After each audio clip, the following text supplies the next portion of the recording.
बोकारो दिन भर में आज क्या कोरोना एक बार फिर बोकारो में पैर फैला रही है? मंगलवार को कोरोना के आंकड़ों में अचानक आई उछाल किस बात की ओर इशारा कर रही है? करेंगे इसकी चर्चा बस कुछ ही देर में। बैरमो जरंगडी रेलवे साइट पर फायरिंग के बाद खौफ का माहौल। बोकारो एसपी ने संभाली तहकीकात की कमान। जानेंगे पूरी घटना बोकारो एसपी चंदन कुमार झा से।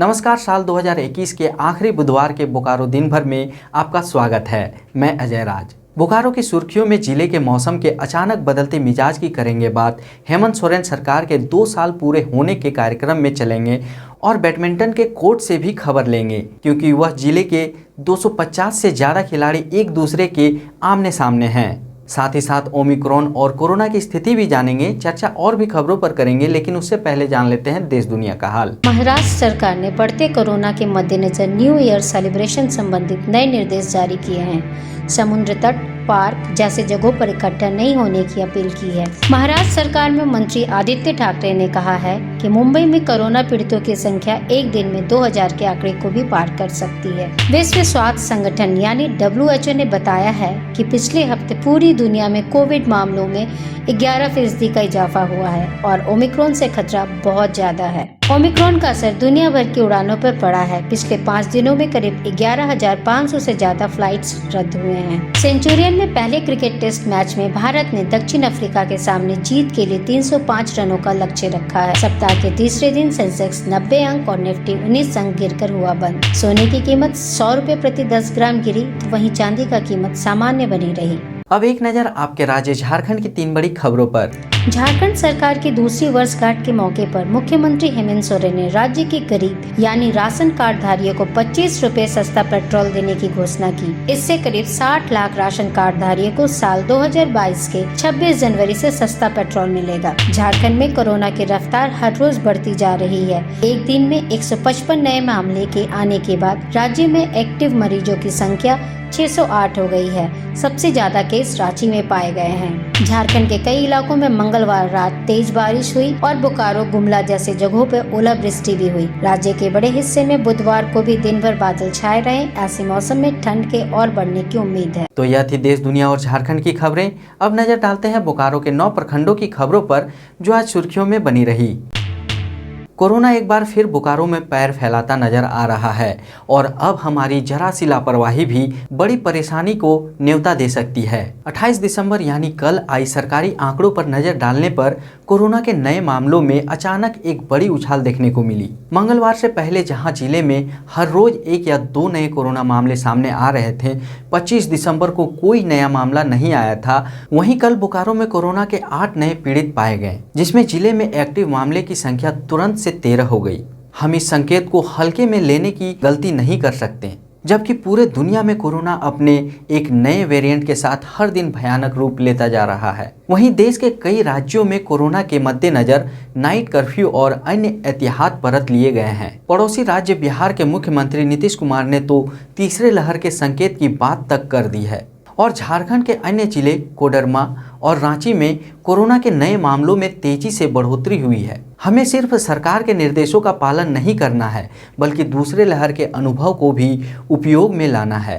वक्त आ गया है कि हम एक बार फिर कोरोना के सामान्य नियमों का सख्ती से पालन करें, सरकार के निर्देशों का इंतजार ना करें, क्योंकि एक बात समझने की और है कि कोरोना का नया वेरिएंट ओमिक्रॉन का आखिर वर्ताव क्या है और कैसे फैलता है। अभी इसके निष्कर्ष पर नहीं पहुंचा जा सकता, क्योंकि इस पर अभी शोध ही चल रहा है।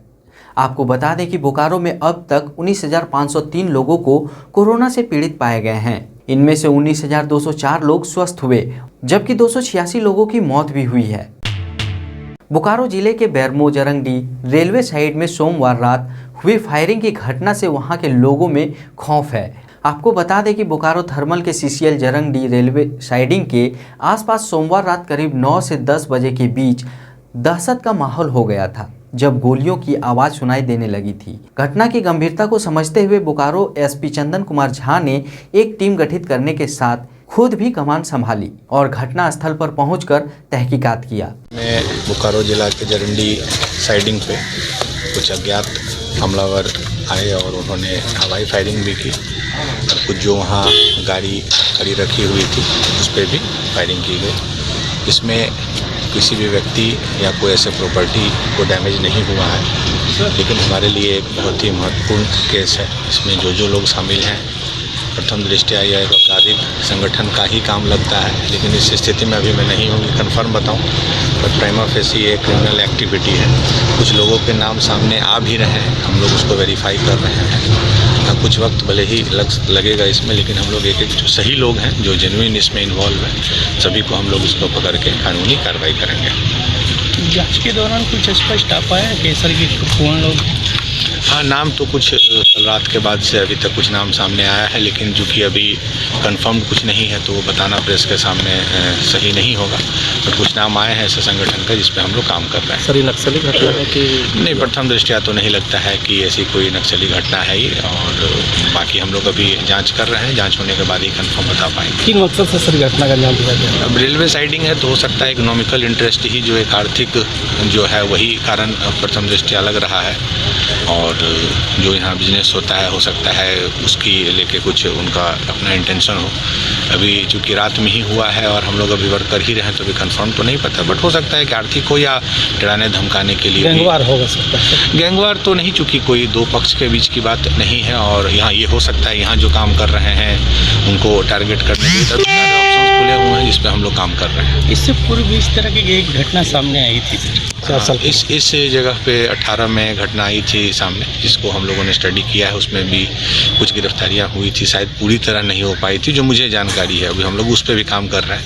अब उसी से मिलता जुलता है या डिफरेंट है वो समय ही बता पाएगा। पोस्टरबाजी में सर NSPM का नाम, हाँ, एक संगठन का नाम आया है। अभी बहुत बार जरूरी नहीं है कि वही संगठन इन्वॉल्व हो, दूसरे का भी नाम दिया जाता है। अगर वो है तभी हम लोग काम कर रहे हैं, और दूसरा कोई है तभी हम लोग उसको वेरीफाई करा रहे हैं। उसमें सर पोस्टर में लिखा हुआ था कि अधिग्रहण किए गए लोगों को मुआवजा और किसानों को उसका हक दिया जाए। ठीक है, पुलिस उसी चीज़ पे काम करेगी जो पुलिस के डोमेन की चीज़ें हैं, और डोमेन की चीज़ यही है कि एक बड़ी इंपॉर्टेंट घटना हुई है, क्रिमिनल ऑफेंस हुआ है, हम लोग उसको जांच कर रहे हैं। स्पेशल टीम गठित हुआ है? बिल्कुल, मैं खुद इसी के लिए यहाँ पे आया हूँ, और टीम तो है ही SDPO बेरमो के नेतृत्व में, बट मैं पर्सनली ही लगा हूँ। और अति शीघ्र आप लोग भी देखिएगा कि जो जेन्युइन इसमें इन्वॉल्व है उनका नाम सामने आएगा, और जो कठोर से कठोर कार्रवाई है वो उन पे की जाएगी। मंगलवार की रात अचानक बदलते मौसम के मिजाज ने पूरे बोकारो वासियों को हैरान कर दिया है। तकरीबन 9 बजे शुरू हुई बारिश तेज होते होते आधे घंटे के अंदर ओलावृष्टि में तब्दील हो गई, और देखते ही देखते जमीन मानो सफ़ेद चादर से ढक गई। शहरों से साथ साथ गांवों से भी जबरदस्त ओलावृष्टि की खबर मिली है। तेज हवाओं और बारिश के शुरू होते ही कई जगहों की बिजली चली गई, और कई इलाकों में बिजली के दोबारा बहाल होने में 12-12 घंटों से ज़्यादा के वक्त लगने की खबर है। हाँ, इस ओलावृष्टि से किसानों को काफ़ी नुकसान होने का अनुमान लगाया जा रहा है। वहीं बादलों के छटते ही तापमान में भारी गिरावट के साथ ठंड की बढ़ने की संभावना है। मौसम विभाग के अनुसार बोकारो जिले का आज का अधिकतम तापमान 20 डिग्री सेल्सियस और न्यूनतम तापमान 14 डिग्री सेल्सियस रिकॉर्ड किया गया। गुरु Govind Singh educational societies technical campus Bokaro के छात्रों के लिए साल 2021 नियुक्तियों वाला साल साबित हुआ है। कोविड के बावजूद यहाँ के छात्र छात्राओं ने जॉब प्लेसमेंट और इंटर्नशिप में एक मुकाम हासिल किया। कॉलेज से 170 छात्र छात्राओं ने देश भर के कई बड़ी कंपनियों में नौकरियां पाई। इन कंपनियों में शामिल हैं TCS, Wipro, Cognizant, Infosys, HCL, Byju और अन्य। कॉलेज विद्यार्थियों ने बीटेक और MBA की विभिन्न परीक्षाओं में अपना परचम लहराया। साथ ही साथ कला, संस्कृति एवं विज्ञान के क्षेत्रों में भी बेहतरीन प्रदर्शन किया, और ग्रामीण विकास पर केंद्रीय स्पंदन नामक फिल्म भी यहाँ के छात्रों ने बनाया, जिसे 5वें national film festival on rural development Hyderabad में काफ़ी सराहना मिली है। यही नहीं, अंतिम वर्ष के छात्रों ने मिलकर फर्स्ट हार्वेस्ट ऐप का भी निर्माण किया है। झारखंड सरकार के 2 साल पूरे होने पर बुधवार को जिला स्तरीय मेगा परिसंपत्ति वितरण कार्यक्रम का आयोजन कुमार मंगल स्टेडियम में किया गया। बोकारो में सरकार आपके द्वार कार्यक्रम में 325 कैंप लगाए गए। इस कैंप में 2,61,000 आवेदन पत्र प्राप्त किए गए। इतने आवेदन प्राप्त करने वाले जिलों में बोकारो तीसरे नंबर पर है। अभी हम खड़े हैं कुमार जयमंगलम स्टेडियम में। यहाँ पर हेमंत सरकार की 2 साल पूर्ण होने पर ये इस मेगा कैंप एक लगाया गया है, जो आपको बताए कि लगभग 1 महीने से चल रहा था, सरकार आपके द्वार।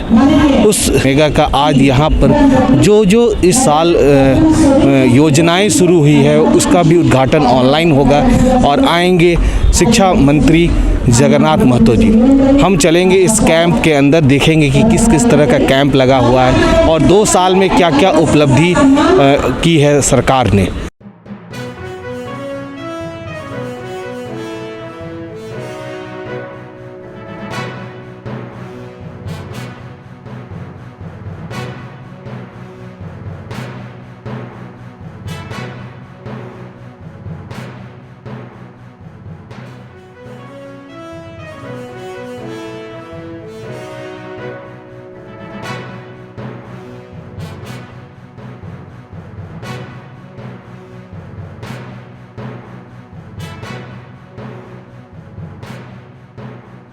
वहीं विपक्ष सरकार के 2 साल पूरे होने के मौके पर सरकार को 0 मार्क्स दे रहा है। बीजेपी जहां सरकार की आलोचना करते हुए पहले ही धरना और हवन कर चुकी है। आजसू पार्टी बोकारो जिला ने बोकारो उपायुक्त कार्यालय के सामने विश्वघात के 2 वर्ष के नारे के साथ 1 दिवसीय धरना दिया। गोमिया के विधायक डॉक्टर लंबोदर महतो ने कहा कि सरकार हर मोर्चे पर फेल है और हम इस सरकार को 0 नंबर देंगे। SOR के नाम पर 1.5 साल तक विकास की पटरी को पूरे राज्य में रोका गया, तो निश्चित रूप से हर मोर्चे पर ये सरकार फेल रही है। वहीं सरकार के मंत्री ने भी अपनी बात कही। शिक्षा मंत्री जगन्नाथ महतो ने मीडिया से बात करते हुए कहा कि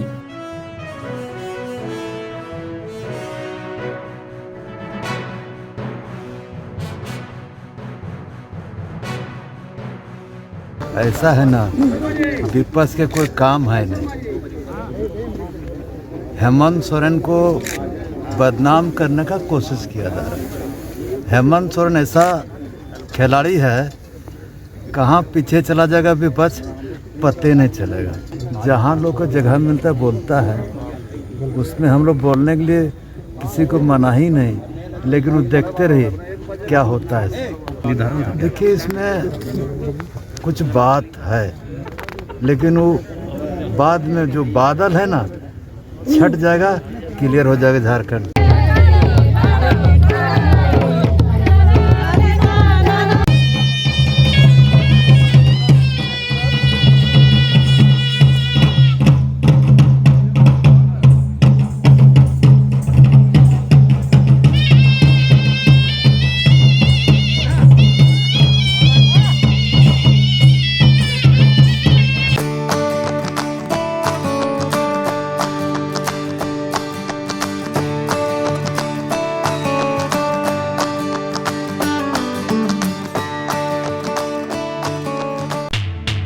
राजनीति के मैदान के बाद अब रुख करते हैं खेलों के मैदान की ओर। बोकारो जिला प्रशासन और वेदांता ESL का ओपन बैडमिंटन टूर्नामेंट 2021 मंगलवार को शुरू हुआ। सही भोजन बेहतर जीवन मुहिम के तहत आयोजित इस मुकाबले का मुख्य उद्देश्य एक अच्छे जीवन के लिए बेहतर आहार के महत्व पर जागरूकता फैलाना है। 3 दिनों तक चलने वाले इस चैंपियनशिप में 250 से ज़्यादा हिस्सा ले रहे हैं और टूर्नामेंट का समापन समारोह गुरुवार को बोकारो स्पोर्ट्स कॉम्प्लेक्स में होगा। आज का comment of the day Lalit Singh Nayak द्वारा किया गया है, जिन्होंने 27 दिसंबर को बोकारो टाइम्स के यूट्यूब पर यह कमेंट किया था। उन्होंने लिखा है, सर बोकारो एयरपोर्ट का मुद्दा थोड़ा टाइम पर दिखाया जाए ताकि मीडिया के थ्रू गवर्नमेंट को ज़्यादा हाइलाइट्स हो सके इसके बारे में। ललित जी, सबसे पहले तो हमारे साथ जुड़े रहने के लिए आपका तहे दिल से शुक्रिया।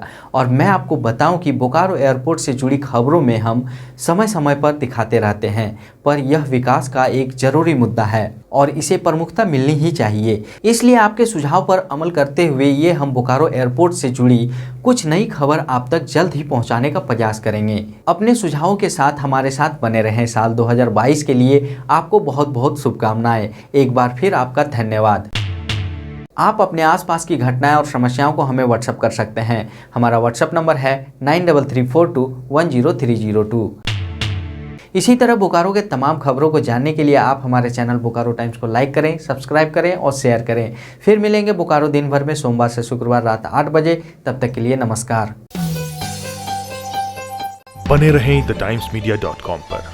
आप हमें फेसबुक और यूट्यूब पर भी देख सकते हैं।